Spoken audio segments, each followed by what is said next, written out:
বাংলাদেশের প্রথিতযশা নাট্যকার, কথাশিল্পী, ভাষা সৈনিক প্রফেসর মমতাজ উদ্দিন আহমেদ ১৯৩৫ সালের ১৮ জানুয়ারি তৎকালীন মালদাহ জেলার বর্তমান চাঁপাইনবাবগঞ্জের ভোলাহাট উপজেলার আইহো গ্রামে জন্মগ্রহণ করেন তিনি। তাঁর পিতার নাম কলিমউদ্দিন আহমদ, মা সখিনা বেগম। প্রফেসর মমতাজ উদ্দিন মালদাহ জেলা school, Bholahat Rameshwar pilot institution এবং রাজশাহী সরকারি কলেজে লেখাপড়া করেন। ১৯৫২ সালের মহান ভাষা আন্দোলনে বলিষ্ঠ ভূমিকা পালন করেন তিনি। মাতৃভাষা আন্দোলন, মুক্তি সংগ্রামে সংযুক্ত হওয়া এবং রাজনীতি করার কারণে তিনি ১৯৫৪, ৫৫, ৫৬ এবং ১৯৫৮ সালে গ্রেপ্তার হন। মমতাজ উদ্দিন আহমদ ৩২ বছরের বেশি বিভিন্ন সরকারি ও বেসরকারি কলেজে বাংলা ভাষা, সংস্কৃতি ও ইউরোপীয় নাট্যকলায় শিক্ষাদান করেছেন। ১৯৬৪ সালে তিনি চট্টগ্রাম কলেজের বাংলা বিভাগের শিক্ষক হিসাবে যোগদানের মাধ্যমে শিক্ষকতা শুরু করেন।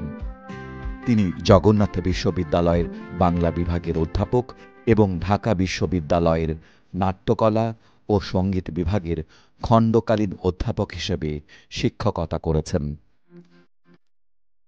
চিত্রনাট্য রচনাসহ রেডিও, টেলিভিশন, মঞ্চ এবং চলচ্চিত্রের বিশিষ্ট চরিত্রে অভিনয় করেন ২১শে পদকপ্রাপ্ত প্রখ্যাত নাট্যকার মমতাজ উদ্দিন আহমদ।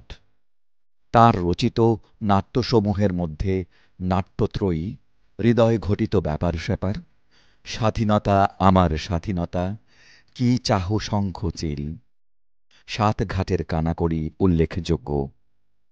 লাল সবুজের পালা, জোহরা, কাঠগড়া, বিরাজবউ প্রভৃতি তার উল্লেখযোগ্য চিত্রনাট্য রচনা। গদ্য রচনার মধ্যে চার্লি চ্যাপলিন ভাঁড় নয়, ভবঘুরে নয়, আমার ভেতরের আমি, আমার সময় এবং আমি উল্লেখযোগ্য। বাংলাদেশের শিল্প ও সাহিত্যে অনন্য ভূমিকা রাখার জন্য তিনি পেয়েছেন বাংলা একাডেমি পুরস্কার, শিশু একাডেমি পুরস্কার, বাচসাস চলচ্চিত্র ও নাটকে ২১শে পদক। বহুমুখী প্রতিভার অধিকারী কিংবদন্তি মমতাজ উদ্দিন আহমদকে এনিগমা টিভি পরিবারের গভীর শ্রদ্ধাঞ্জলি।